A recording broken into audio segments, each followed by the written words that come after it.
Hey guys, welcome back to a new video. I'm Stephanie West. I'm a licensed counselor here in the state of Michigan and owner and operator of In Progress Counseling. Today we're going to talk about emotional vacillations, and we talk about that actually quite often. We've talked about the pragmatic self and the emotional self and how everything needs to go through the emotional registrar, and you feel your feelings. You just don't make decisions according to what's happening with your emotions. And so I want to use the example of a marathon. So you think of a marathon, you think of 26.2 miles where someone is plotting step after step, step after step, step after step. And sometimes it's taking 3, 4, 5, 6 hours of just staying in the grind, time under tension, trying to get from point A to completion, right? Think of what that must be like. So we start off and maybe there's some nervousness, or maybe there's a lot of bravado, like, I've got this is great. And you get to mile 2, 3, 4, you're alone with yourself and you're like, ooh, this is really hard. This is pretty tough. And your brain starts saying, you don't have to do this. You're allowed to stop at any time. And you have to be like, shut up, brain, you're fine. And then you keep plodding along.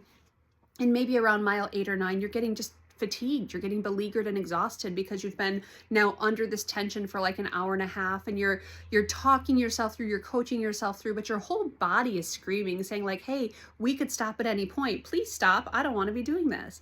But you keep plodding along because you know that it was 26.2 miles that you signed up for. And then you get this second wind, and around mile 14, 15, 16, you are just in the rhythm. You are just, going step after step, and everything is just functioning as you want it to be. And then you kind of hit a wall and you're like, I just can't do it anymore. But you keep going because the emotional vacillations are going to keep coming at you.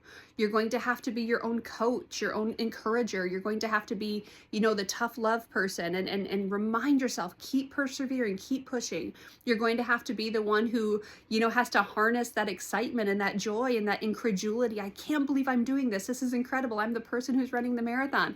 And then that terror, like, why am I the person running the marathon? What am I doing to myself? But step after step, mile after mile, you just keep in the grind. If you pivoted every time a new emotion shows up in that journey, you're not going to complete the marathon. It doesn't work because your brain's going to say stop. Your body's going to say stop. Your emotions are going to say, stop it. What are you doing? And you plod on because that's just what you do. Friends, that's a great kind of microcosm for life. We put one step forward in front of the other and we keep going, and the emotions are going to be what they're going to be. We do not pivot every time the emotions show up.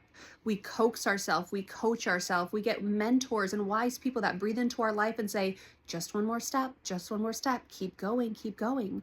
But think of the microcosm of a marathon and how many vacillations someone experiences, even if you've never ran a marathon, or even if you're like, running's not my cup of tea at all.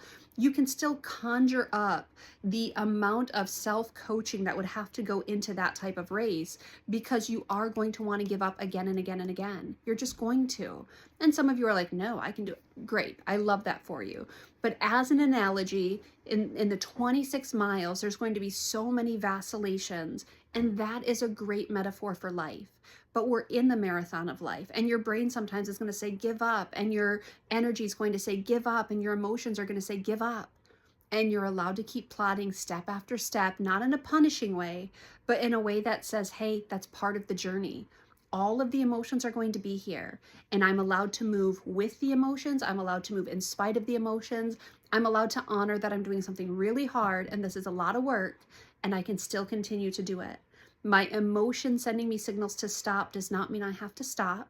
Now, there is a toxic piece to this where we push past appropriate boundaries, but I'm talking about something that we're capable of, something that we're equipped for, and something that's still hard.